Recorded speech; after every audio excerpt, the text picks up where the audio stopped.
How's it going, everyone? Just going to give it a little bit before we start the talk tonight here on HHG Live. Hope everybody is doing all right. It is a stormy night up here in Terre Haute, Indiana. It's been raining on and off all day, a lot of thunder and everything. Hopefully the power will not go out during this stream tonight. Thankfully, it looks like a lot of the strong storms have went above us around the Great Lakes area. So as of right now, we are out of the woods, so to speak, when it comes to the rain and everything. But only time will tell to see how long that stays. So we're just going to give it a little bit, and then we'll get on with the full introduction here for HHG Live. So bear with me, and if you're actually watching this right now, if you want to pop a question in the chat, feel free to do so. Be more than glad to answer it.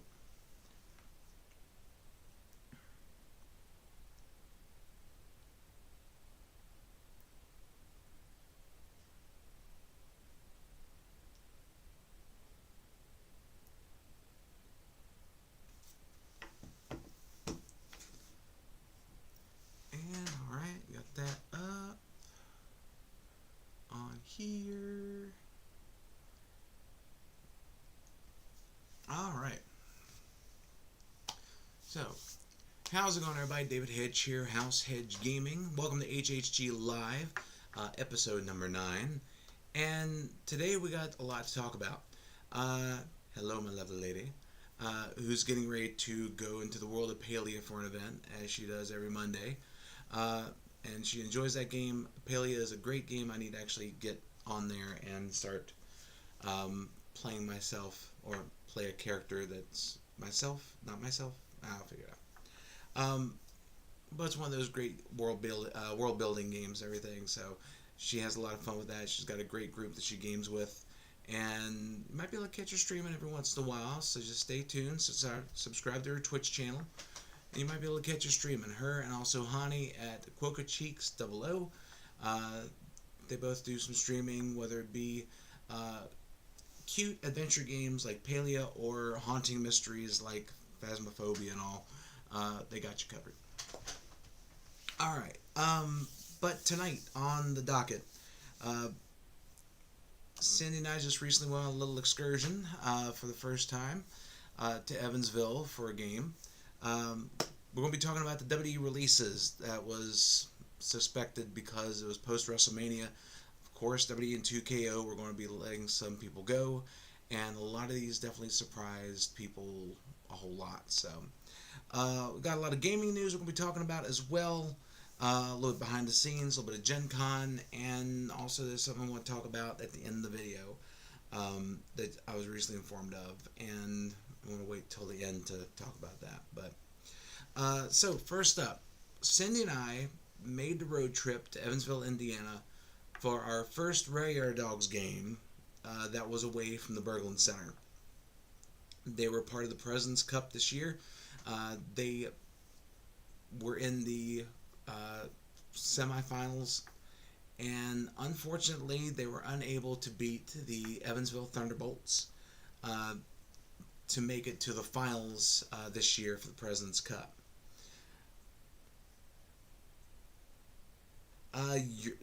You're not the only one with that garbage weather. I know a lot of places are getting hit real bad with either severe thunderstorms, tornadoes, torrential downpours.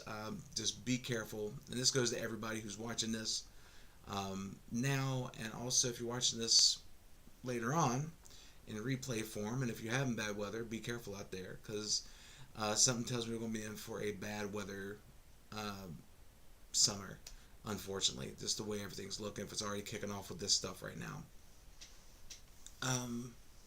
But Cyndi and I went to Evansville, and I have to say we were very pleased with the Ford Center. It was great to be back in that hockey atmosphere. Cyndi and I were on enemy territory, which was pretty cool. It was fun because Cyndi and I, we got into an argument, a fun argument, in cheers with some youngins in the back of the arena. They kept going, "Let's go Bolts," and Cyndi and I just kept yelling at the top of our lungs, "Let's go Dogs!" And so every time we said "Let's go Dogs," and they ended the chant, we're like, "Yeah, we got this." Dogs didn't have this, unfortunately, but it was a lot of fun. The Ford Center was great. The people there were really respectful to the players. There wasn't really much beating on the ice on the walls like we've had at Berglund, and just everybody was so cool and awesome. And it was great to be at enemy territory, but I guess now it's going to be friendly territory because even though we still like the Radar Dogs, we're definitely going to be supporting the Bolts going into the finals of the President's Cup, and wish the Thunderbolts the best against the Peoria Rivermen. But of course, we visit some gaming stores on the way. We visit Evansville Toys and Comics. We visit Cosmic Quest, and we visit the Gamers Guild. All three of those stores were really cool to check out. And if you're in Evansville, Indiana, and if you happen to want to go exploring into some gaming places, those are three great ones to go for. Evansville Toys and Games are getting ready to move into a new location. It should be open this week, and that place is massive. Their card shop is really cool. They have a great selection of everything, whether you're looking for sealed product or singles, they'll have you covered. Gamers Guild has a great atmosphere. Love the gaming area, and they're getting ready to expand in their store, which is great to see a gaming store be able to grow this day and age. So it was great to hear they're going to be expanding more to accompany more players and have a wider selection of product. And then the Cosmic Quest, or Comic Quest, is a great comic shop. You walk in, you definitely smell the old books and everything. You get that unique smell, but it has they have a lot of vintage figures, a wide selection of gaming supplies and everything. All three stores are really worth checking out, and they're house approved. So definitely make sure to visit those if you're in Evansville, Indiana. But the Radar Dogs game was really cool. Like I said, being in the midst of that atmosphere once again, and Cyndi and I had a blast with it. And hopefully, maybe we might do a little video at some point down the line. Maybe we might do one next year during a regular season game, so we can show you how everything looks down there. But it was a really cool trip to go to. 2 hours away, so it's like driving what we used to do from Roanoke to Greensboro, North Carolina. Driving south to Evansville, time traveling, going forward in time or back in time for an hour, was a whole lot of fun. Came back at 1 a.m., but you know what? It was worth every bit of the drive. Alright, so now, we're going to start off with the news. We're going to start off with wrestling news, because I think this one was the biggest catch point of the past few days, the past weekend, and that is, of course, the WWE post-WrestleMania releases. So, every year, WWE has gotten into the habit of doing some spring cleaning. After the biggest show of the year, they're like, okay, we need to start going through and see what talents we're using and what talents we're not. And now that they have a corporate entity in TKO, that also holds a bit of a more weight than what WWE has been used to. But a lot of these cuts were because of, from what I've seen, Triple H made the final call, Jean-Paul Levesque. And so a lot of people were caught off guard with these releases. So we're going to go over these real quick here. And I'm going to start from the bottom up because this list got really weird. Alright, so from NXT and developmental, we had Andre Chase of Chase University. If you watch NXT 2.0, Chase University was probably one of the better things on that. I really love that. That whole thing. It was basically like a university teaching the fundamentals of wrestling, and Andrew Chase was the main dean of that university, and it was really esteemed. And it was a whole lot of fun to watch, and they had a great storyline where it was like him and Thea Hale and all were basically getting the university to the next level, winning the tag team gold and all, but then the secrets came out that unfortunately there were some gambling debts involved with Andrew Chase, and Chase U went under and then was resurrected, and unfortunately now it's gone again. But really cool to be able to watch that. It was one of the highlights, like I said, of NXT 2.0. We have Dante Chen, Tyra May Steele, who is a winner of LFG Season 1. Gold medalist, first gold medalist signed since Kurt Angle. And she only had a handful of matches on NXT. She had a lot of potential, but unfortunately she got let go, which hopefully, if she still wants to follow the way of pro wrestling, she'll find a wrestling home and she'll be able to show them, hey, look what you missed. We have Chris Island, Tariq Igwe, Trill London, Serena Linton, Lucas Crucifino, who is part of the D'Angelo family, as their lawyer, I do believe. Or, on their lawyer, not attorney. He's been off TV for quite some time after the family was broken up. Malik Blade and Tyson DuPont. All those were in developmental or in NXT. Moving on up, we had Apollo Crews, who really talented. They should have done a lot more with him. One of his most notable things is that he was a U.S. champion. They did a Nigerian drum fight at WrestleMania one year. I forget which year it was. I think it was like either 39, like 38 or 39. And it was a Nigerian drum fight against Big E Langston, Big E. And it was a fun match. Nobody knew what a Nigerian drum fight was. It was basically a street fight with drums. But that was fine. It was a fun match to watch.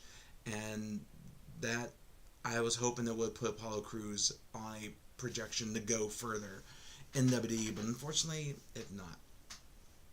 We had Alba Fire, Slajan A for Chelsea Green. She was let go. So Kaylee Ray will soon be tearing it up on the independent circuit, and she'll find a home somewhere very soon. I guarantee that after her non-compete comes up. Zoe Stark, who's been out of wrestling because of a leg injury. She ended up messing up her leg real bad during a Money in the Bank qualifier last year, and she was out, but she's been cleared recently, and now she's cleared to work wherever she wants. A great talent. Should have done more with her. She had a lot of upside, and I think she'll be able to go far. Santos Escobar, who was originally, people thought was going to be gone from WWE, was in AAA, and now he is triple gone. Did a lot of great work with Legado del Fantasma when they were a group in WWE, but then also went to the LWO when that came about with Rey Mysterio and all them. Amazing to watch. If you get to watch some of his stuff, definitely do so. I really do enjoy what he does, and hopefully he can find maybe his way back to CMLL. I think that'd be pretty cool to see him there, or maybe in AEW. Probably the best place for him. Aleister Black and Selena Vega. Now, this one caught me off guard because there's a lot of stuff that they could have done with Aleister Black, and it looked like they were doing stuff with him. Initially, he feuded with Damian Priest shortly after WrestleMania last year, and then they paired him up with Selena Vega, and they basically took over the role of Karrion Kross and Scarlett after they got let go last year. And they had a great presentation. Aleister Black is still probably one of the best strikers in the game, and Selena Vega is an amazing manager and a great performer in the ring. Yes, she's had some flub-ups, but who hasn't? And it looked like towards WrestleMania this year that Aleister Black was going to be the person on the phone with Randy Orton, and I think that would have been a great turn. Have Aleister Black be the one to basically just flip that switch and Randy Orton to make him the Viper once again, the one listening to the voices in the head, and Aleister Black was just the one to just ring that phone to turn him on, and have Selena Vega be able to be that like that wicked witch, if you will, in the background. But now they're gone. I think that they're going to do some amazing stuff on Independence. I know they'll find a way home, and Aleister Black and Selena Vega definitely have something, not just because they're married, but they have something professional that they can offer to any company, and I hope they're able to do that. Motor City Machine Guns got let go after a little over a year being with WWE. Originally, they came in and a great tag team, probably one of the greatest tag teams that's ever come out of not just TNA, but in the past 20 years. Really enjoy what they do. Really enjoyed everything they did in TNA, and they need to make their way to AEW so we can get that Motor City Machine Guns versus FTR versus Young Bucks. You now have Cope and Christian. You have a lot of great tag teams in AEW, and they focus a lot on the tag team division in AEW. And I think that Motor City Machine Guns deserve a chance to shine, and get them on there. That'll be great. Now for the big ones. So, Bo Dallas, Nikki Cross, Joe Gacy, Eric Rowan, and Dexter Lumis, the Wyatt Six, are gone from WWE. Why? This had to be the most disappointing thing that was done in the releases, this and one other, which I'm going to get to. The Wyatt Six, when they came back and they were basically carrying on the legacy of Bray Wyatt and all of his creative innovations that he had, they should have done something much better with them. Instead, they, even with injuries that came up with Bray, or with Bo, excuse me, he looks like Bray, they could have kept the group more focused and have them a little more chaotic because they don't have that leader to help them out. But they didn't. They let them languish, and then they end them into a cartoon feud with Solo Sikoa and the MFTs over the Lantern Bray's legacy. And they just recently got the Lantern back, but now Lantern is burned out on their WWE tenure. It's a shame. Here was such a creative thing, because we don't get these kind of creative outlets anymore. These kind of creative characters that actually work. When they first came in, they demolished Raw backstage. They were scary.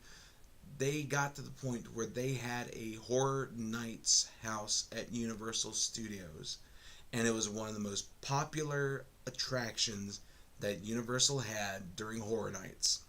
And WWE went, okay, we made money from that, we're done.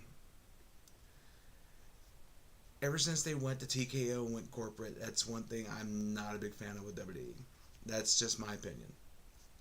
And then the last name is Kairi Sane, who just recently wrestled last Monday, teaming with Asuka against Io Sky and Rhea Ripley. Kairi Sane is probably one of the best women wrestlers in the world. Great high flyer. And she is able to convey great emotion, especially with the way she's been working with Asuka and Io, because she was conflicted, and you see it in her face, and you see every time Asuka yells her name, she just winces, and she's like, And everybody was waiting for this big payoff for Kairi Sane to get free of Asuka and be her own person. Just not this way. So unfortunately, now Kairi Sane is out of WWE. This is the second time she's been out of WWE, but she is not going to be an ambassador like she was the first time. And so now, whichever company picks her up, it's going to be a great boon for them. She's going to enhance any women's roster, and she'll do the insane elbow, and it'll be excellent every time she does it. And hopefully all of these great wrestlers and up-and-coming wrestlers find homes, which luckily this day and age there's a lot of different places to go to. There's no shortage of wrestling organizations to go to on a major scale, whether it be AEW here in the States, you have MLW, you have JCW, you have GCW, multitudes of wrestling companies that are out there running, and hopefully all of these names will find places to go, or if they don't want to continue wrestling, find success in other avenues. So hopefully they'll be able to do that. But I have a feeling this is just going to be round one of the releases, and I want to start talking a little bit more about wrestling on here. It was great to go with WrestleMania, and I'll try and do a little more coverage on the lives. I think that's the best way to do it, instead of trying to do videos separate on the channel. I just do something here on live, and then if anybody has any questions, you can definitely ask them on the chat. Which, by the way, anybody who's watching, feel free to ask any questions in the chat. I'd be more than glad to answer them. And if you're watching this as a replay, leave them in the comments below, and I'll answer them next week. We'll have some fun with that. But I want to talk about the wrestling, the releases there. But now let's go into some gaming news. First up, Neuroscape, which was a TCG that was kickstarted. They have distribution from Asmodee, which is pretty big. Neuroscape is one that was picked up. Uh, it's the brand new original IP Cyberpunk TCG, not to be confused with the Cyberpunk one we talked about last week. It did over 570,000 on Kickstarter in May of 2025. Anywhere you go on social media, whether it be on Facebook or TikTok, somewhere, I guarantee you've seen some sort of commercial or some sort of ad for Neuroscape. The artwork looks really nice. There's a lot of ways to do. They have collectability involved, and getting the opportunity to work with a major company like Asmodee to help get it distributed, that's a major thing for a TCG or any game in general. To be with one of the big gaming companies and have them distribute their game is amazing news for them, and I really hope that they are able to do something with it. So let's go over this real quick, and all this is coming up from ICV2. Just want to actually add the source for the W one. That was from the USA Today. It made a lot of news all over. But here we go. So the Neuroscape TCG, 570,000 on Kickstarter. It features a rich lore, tactical gameplay, and original artwork across a 255 card base set. The game already has a dedicated playtesting community on Steam's Tabletop Simulator, and it has a lot of organic enthusiasm ahead of its launch. Which I think that was a great idea by them, being able to use Tabletop Simulator, be able to get some playtesting, and be able to get word out about the game and get people playing it before they actually get the cards in their hand. I think that was actually a great move by them. Neuroscape is already supporting retailers by shipping Genesis S1 OP kits. They already have over 200 stores in their OP program in the first month of their release. I wish them the best. I hope they're able to succeed, and this could be one of those games that will last for a good while in the gaming community and be able to do a lot at stores everywhere, at gaming tables across the world. I know it's like a little cliche, but it's okay. Also in the same one, Asmodee is doing Splendor OP events, so that's pretty cool. And I can't wait to see what happens. Like, Asmodee's still got a lot going on, and this is just one of those big ones that they have. Alright, so next. For those of you who love Final Fantasy VII, which I think is a lot of gamers, we're getting a board game. And we're not just getting an expansion of Magic the Gathering. They already got that. But this is the Final Fantasy Ascend the Shinra Tower board game, which looks like, come on, you got like chibi-esque type versions of Cloud and Sephiroth and everything. Square Enix unveiled Ascend the Shinra Tower, a Final Fantasy VII board game that hits stores January 2027. Hopefully they'll have maybe some sort of preview of this at Gen Con. Ascend the Shinra Tower is co-developed by Arclight Inc. is a cooperative balancing board game featuring characters from Final Fantasy VII. Players will be tasked with working together to make their way up Shinra Tower by strategically stacking floors and wall tiles, then bouncing character meeples on the tower. Along the way, enemies will try to hinder Cloud and his allies, and the final boss challenge pits Cloud against his nemesis, Sephiroth. It's for 1 to 5 players, ages 13 and up. Plays about 15-30 minutes, $34.99. Alright, I'm down with that. That's one I'll definitely be looking forward to, because I really like the cool dexterity balancing games, and being able to throw Final Fantasy VII on there is a really cool touch. And Square Enix has also still got their TCG going for Final Fantasy, Blissful Eternity. It should be hitting retail. That game's been out for a while now, which has been really cool. It's been held under the radar too, because there's not really... It's one of those games where it does great on the West Coast, not so much on the East Coast. So, like, if you go through a lot of stores on the East Coast. The main ones you're going to find carrying Final Fantasy are hardcore dedicated fan bases or GameStops. Uh, GameStop's prices, unfortunately, a lot more up there than they should be. But on the West Coast, a lot of these games do take off and they stay pretty relevant. And Final Fantasy, they actually have a really good card system behind it. That might be when we do a TCG tussle at some point if I can get a hold of some of the product. We'll see. But that might be something we'll check out in September. Alright, next up. My Little Pony is returning to the TCG world. Last time we saw My Little Pony, I do believe it was with Wizards of the Coast game, and now it is going to be Caillou Limited, which games come out May 1st, 2026, so actually this week. Time is flying. We're already almost halfway through the year. Do apologize on that. Alright. So there are going to be 5 different decks, the way it looks, 6 decks. For the My Little Pony, Friendships Begin. The star decks allow players to choose their favorite pony and go head-to-head in a game where they will try to complete their pony's story before their opponent. The starters to choose from are Twilight Sparkle, Rainbow Dash, Pinkie Pie, Rarity, Applejack, and Fluttershy. Got it in one take. I can't say anything else, but apparently I can say My Little Pony names. Each comes ready to play and consists of 70 cards. The decks also include 3 5-card booster packs, and they're $19.99. Alright, so that's not a bad price point if you want to get into the world of My Little Pony. $20 for 3 5-card packs and a 70-card deck. I'm real interested to see what the gameplay is because you have to finish your story first. Let's actually take a look at some of these images real quick. If it'll let me. Nope, there's not that much there. But it looks like we have like different. Go back here.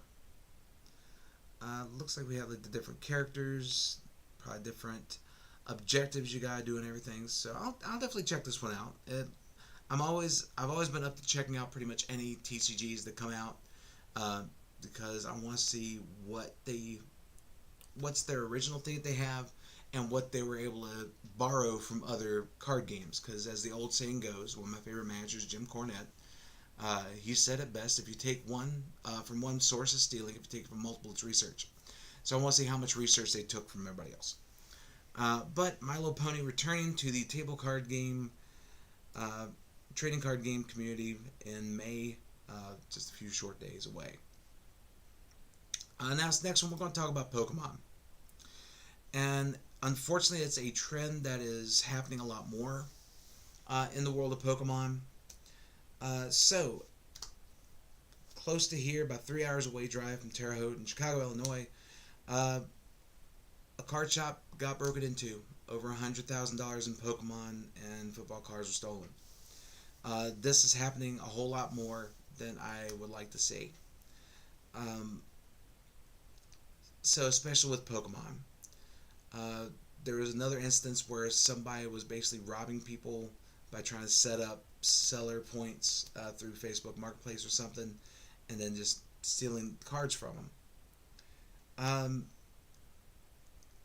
Unfortunately for Pokemon, and this has been more prominent with Pokemon than I think just any other card game, is there's 2 sides of it. One is the player community, and the community that collects the cards wants to try and get specific prints of like Mewtwo or Eevee evolutions or their favorite Pokemon, things of that nature. Which for me, I started collecting again.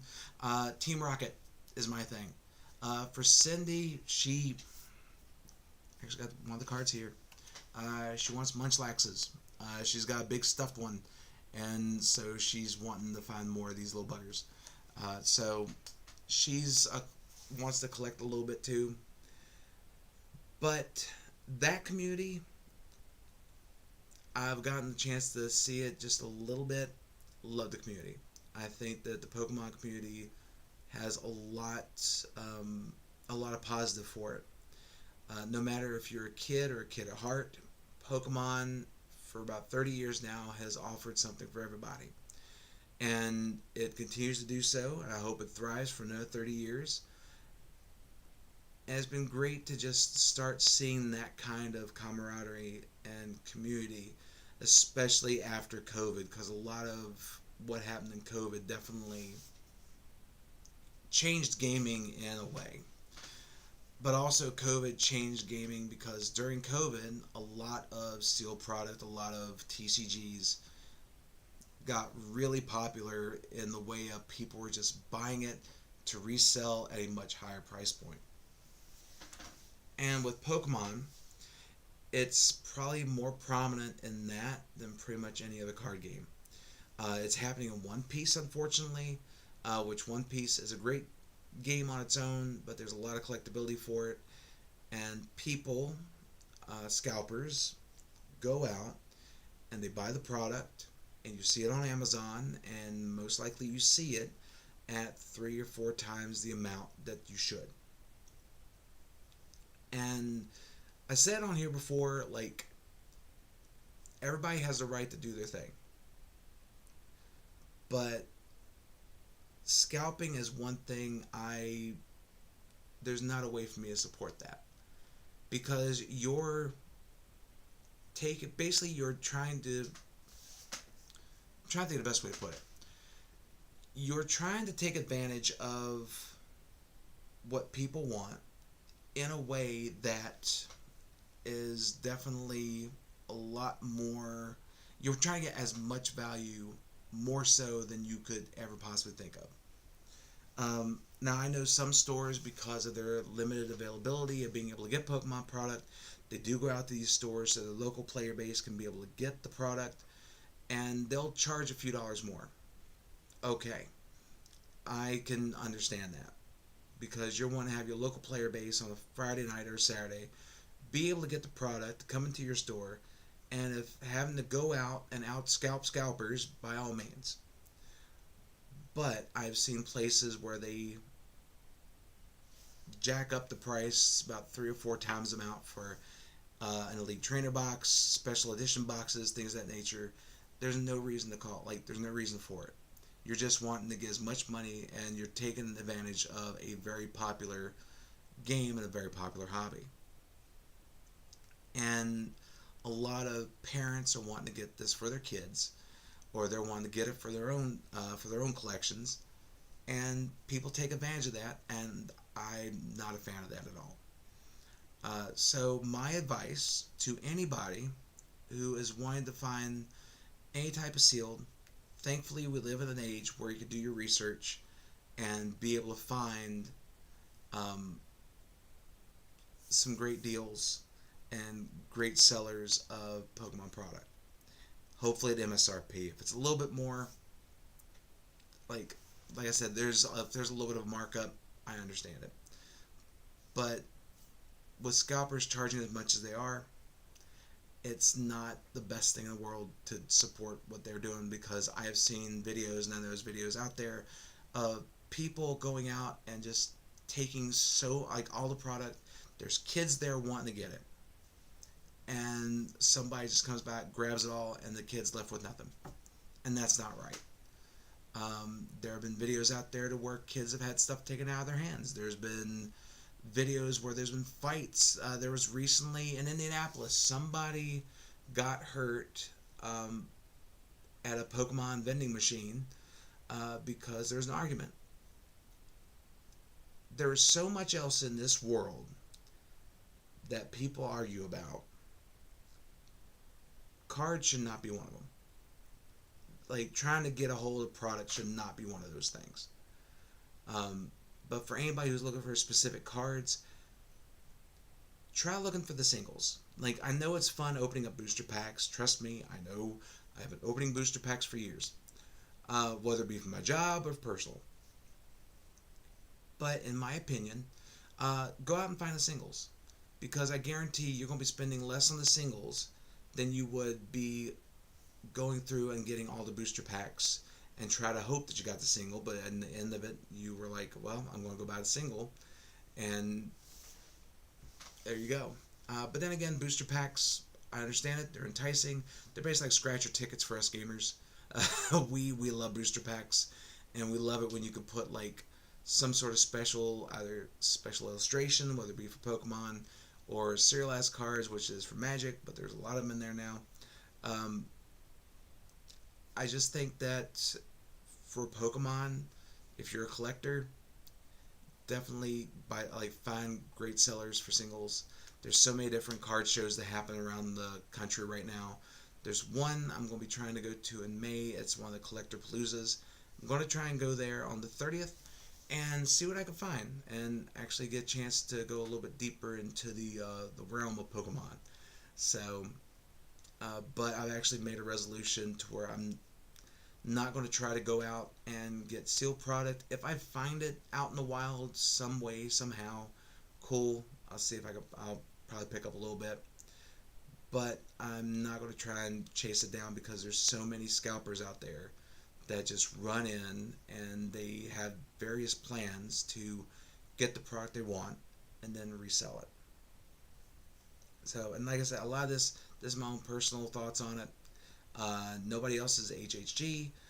This is just what I think. So, but like I said, the Pokemon community in general, as far as the collectors and the gamers and everything, and a lot of the stores that, like the streamers and the content creators and everything, from what I've seen, it's a great community, and hopefully I get to be a little bit more of a part of that going forward, because I actually be great to be a part of any gaming community.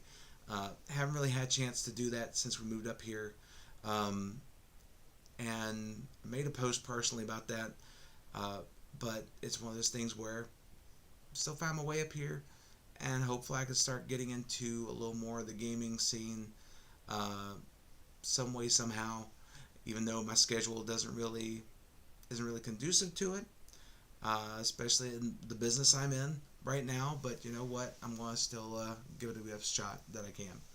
So, but that's my thing about Pokemon. I just want to talk about that because I've just been seeing a lot of negative stuff that's been going on with the TCG and the scalping side of it, the reseller side of it, and I just want to say that if you're looking for, like I said, looking for singles, go to card shows, check those out. And it's actually getting to the point where some card shows are basically going, hey, if it's an imprint set, we're not going to allow it on the tables, which I think is a big move by a lot of these conventions to start doing that, to try and stop scalpers from basically buying, which I saw personally, buying it from a store and then going straight to their booth and selling it for triple the price. I think conventions if they're starting to do that, that is a great first step to try and stop scalpers from doing that and taking advantage of people, and give people the opportunity to buy the product from the sellers at MSRP instead of trying to buy it from resellers for triple the price. But that's probably one of the only times I want to talk about this kind of thing is on a HHG Live. Not really qualified to go in depth and stuff like this, and I don't want to. A lot of stuff we do on the channel has always been positive and everything, but I just want to mention something about this because this is something that's always come up a lot more than it should recently, and I want to get my opinion on it. Alright, so that is it for the news on that. So let me actually move this over here so I can actually see the other half of my face.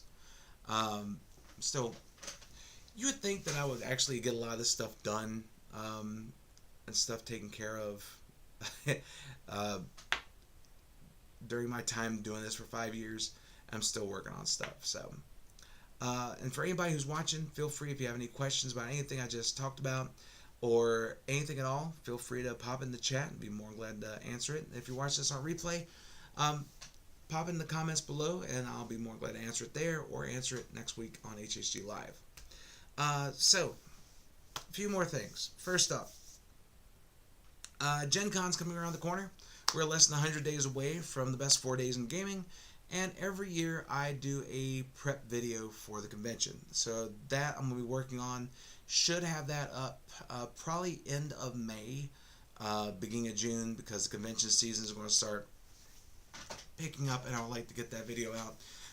That's my yearly tradition for conventions right there. So, and I've had people ask, one way or the other, I will be at Gen Con. Either I'll be working with True Dungeon, which I haven't heard anything yet. I would like to at some point, but I know they got probably a lot of people that they're going through, and a lot of resumes and people volunteering, hopefully, to where it makes it to where, okay, now we need to figure out who we're going to get. So hopefully I can find out something soon. If not, I'll be getting my badge, and I'll be driving in and out of Indianapolis, unless somebody wouldn't mind having an old gamer crash with them for a few days.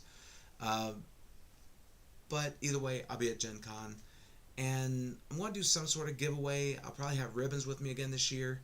I can't do the full-blown like giveaways we did last year with the Nostalgics and the different board games and all, but I still want to give away something, and I still have a deck to get signed with my Lord of the Rings deck. I still got plenty of cards to get signed, and anybody that I run into, I would love for you to sign a card in the deck so I can actually have that completed this year. And if I can, that's my goal. I got two goals leading up to the end of Gen Con. One is to, right now we have 465 subscribers on the channel. I'm curious to see if we can get to 500. If we can get to 500, that'd be pretty cool. The other one is to get that deck completely signed. Now there's about 70-some cards left to get signed. So that's an undertaking. I might take one day, like a few hours, like maybe, and I'll make it more official, but maybe like on last day or something. If I'm not working at True Dungeon, I'll set up at the convention center and be able to just have my deck laid out, and for anybody to come up and sign a card. I think that'd be pretty cool to do. But we got that. So be on the lookout for the Gen Con prep video in a couple weeks, and hopefully I'll see you at Gen Con. As far as behind the scenes here, all the Dice Throne videos are up. They are just getting, or they will be up in 2 weeks. So we'll be announcing the HHG Tabletop Champion in a few weeks' time. Also, I just got done doing a video for games you could take on the road. So Cyndi and Hannie, they're getting ready to go on their trip to England, and they've been going through the collection here, and I go over some of the games that they're thinking about taking with them that you might want to take with you on your next adventure, and I'll make sure to include links in the description where you can find these games. And there's so many different portable travel games you can take with you on the road that provide a lot of fun in a very small package. And I think it'd be like, it was just a really cool video to do real quick. I did it like in one take, which was pretty cool. Try and get that done for them. And there's one review I need to do, Learn to Play on Happy Mochi. So I should have that before they head on the plane, so they can actually reference that when they get ready to play. But we got some stuff working out here. We still got plans for September to do the whole relaunch, if you will, with the Card Graveyard, Date Night Demolition, with TCG Tussle, and it's going to be a whole lot of fun, and hopefully all of you will be able to join us for that. But that's the main points I want to talk about tonight. So the rest of this video, or rest of the stream,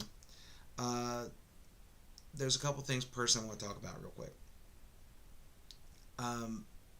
Because a few posts I put on Facebook, and I wanted to talk about that because I've had a few people ask about them. And again, if you have any questions, feel free to pop them in the chat. And I'll be more glad to answer them while I'm talking. So, on Facebook, I recently did two big size posts. One was, and I touched on it a little bit, Cyndi and I have been up here for a little over a year, and she's been able to find her way up here. And there's still some things I'm still working on. And it could feel at some points where it feels like a part of you is starting to fade away a little bit. And I was feeling that with wrestling because of just how the product is right now, um, stepping away from the ring and everything. And then in the realm of gaming, um, since we recently had to put the group on hiatus and all, um, if and everything, it felt like I was back to square one almost.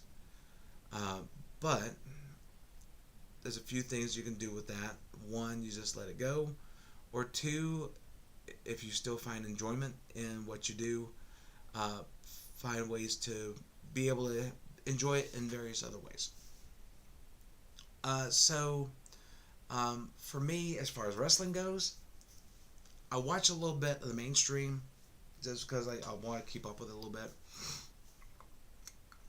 But I do watch as much of other product as I can. Today I actually watched JCW's Juggalo Championship Wrestling Stranglemania, which was their version of WrestleMania. Uh, it was a breezy 2.5 hour show. It was a lot of fun to watch. A lot of outlandish characters, great wrestling action. It's what wrestling should be. It was actually really entertaining to see some creative characters, some amazing wrestling, and it was easy to digest, and there was not many ads like there was for WrestleMania. As far as gaming goes, we're going to be trying to do some regular gaming here once again at the house. Got a D&D group we're getting ready to start up, which I haven't DM'd in a while, and so being a game master for Cyndi, Hannie, and her brother Dylan is going to be a whole lot of fun. And I'm basically doing a Magic, somewhat of a Magic the Gathering campaign, because there's so much lore there. I want to do something with it, but also just do like a D&D cartoon-esque way of getting into it. Have Cyndi, Hannie, and Dylan basically start out in the real world and going over to the realm of magic. So, I'm sorry, like my nose is running a little bit. Like allergies have been crazy today, and this weather doesn't help it. But yeah, like there's times like you feel like stuff's off, or you have, like a part of yourself is just fading away, and sometimes that can be a little bit of a weird thing to go through. And I just expressed how I did it, what I was going through, and everything. And I wanted to say on here that it's going to happen. Like, you're going to go through those times where you might not have enjoyment of a hobby or anything, and you might have to phase out of it for a while, and you might pick it up, you might not. You might find other things, which up here, there's plenty of things to do here in Terre Haute and all, and who knows what else I might get into, but I still love talking about gaming. I still love teaching. It's the reason why I'll always be doing the videos when I can, because I love teaching games and doing the reviews and all, and meeting amazing people through the gaming community. And hopefully, at some point, maybe I can get back in the world of professional wrestling. I still have my wrestling boots in the closet and everything with my gear, so maybe I can break that out. And old high stakes David House can one more time get in the ring and show these youngins what I can do. But the other thing I want to talk about, and this is a little bit harder. So, last night I was at the casino, and I was working. I was getting ready to go in for the night. And I got a message from a friend of mine back in Roanoke, Ryan Hancock, and he let me know that one of the players in the Roanoke community suddenly passed away. And it really took me by surprise, because the person he was talking about, his name was Corey Jefferson. I had the pleasure of being able to talk to him and play against him, and as a person who worked at SCG, sold him a good number of cards, made recommendations and everything, but I always took that job as basically being like a bartender, and being able to talk to people and being able to ask about what's going on in their life and everything, and just see how they're doing. And then they start talking and everything, but instead of buying a beer, they bought a booster pack. And he was just a hair older than I am right now. And that was the shocking thing. It was a sudden event, and it happened on Friday night, and it got me thinking on a lot of things. But one thing that it got me thinking about was the gaming community. So, one thing I love about being in this world of gaming is being a part of a gaming community, because you get to form fellowships and form relations within that gaming community. And sometimes you can come across some that are really tight knit, and they don't easily welcome people, like an outside person in, but others are more accepting, and they go, hey, come on, let's welcome to the game, welcome to the table.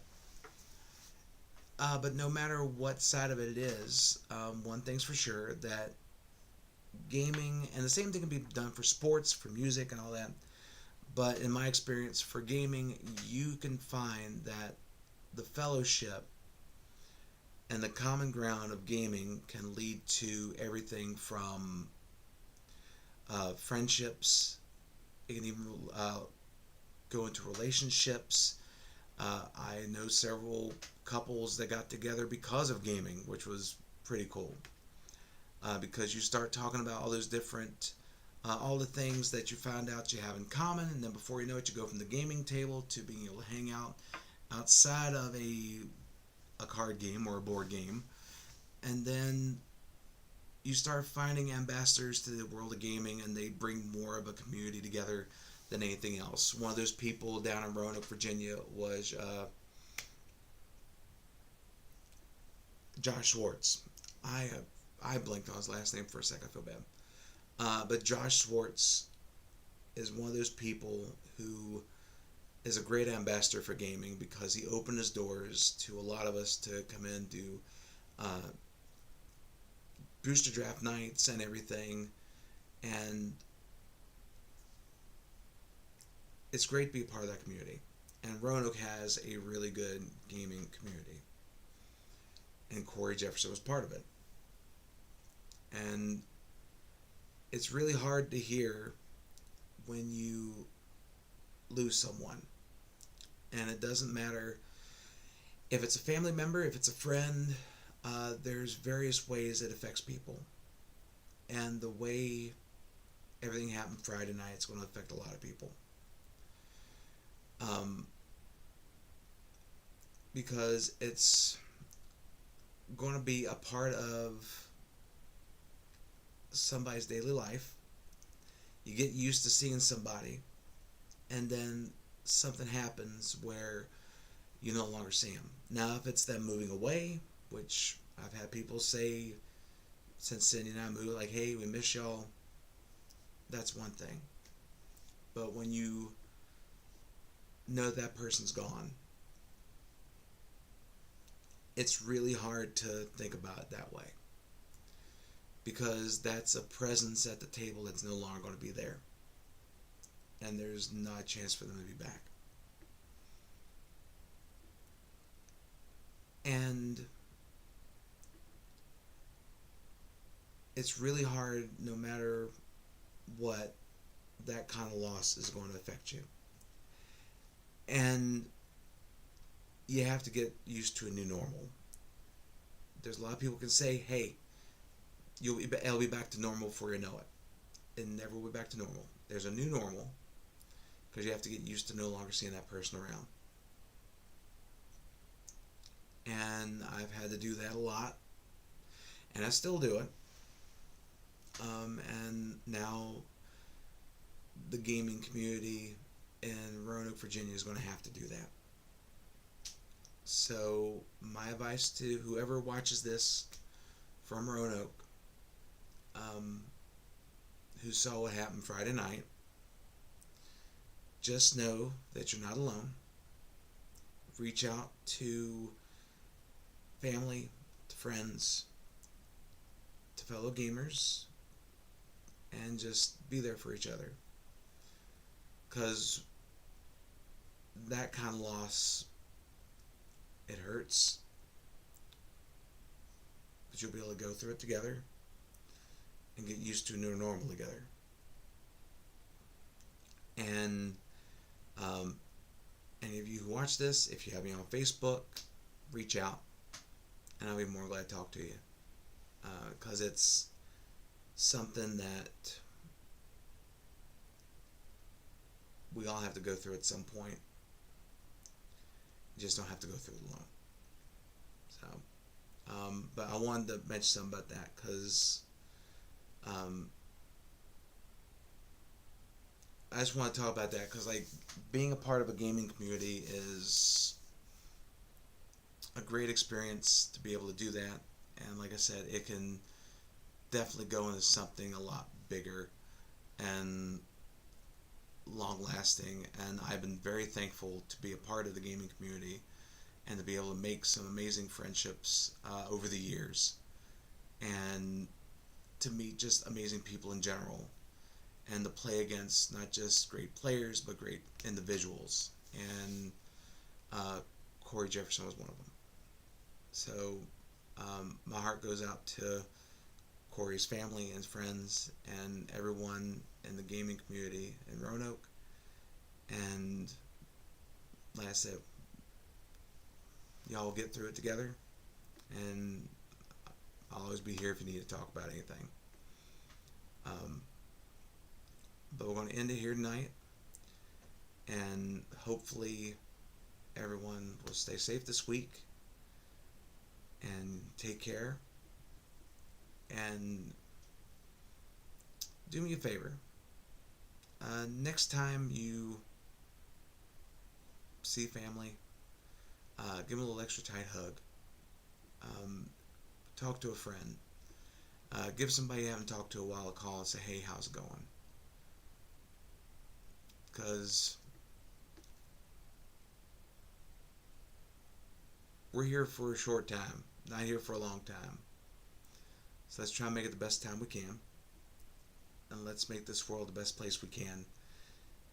And make it a whole lot better than we found it. But until next time, everyone, stay safe.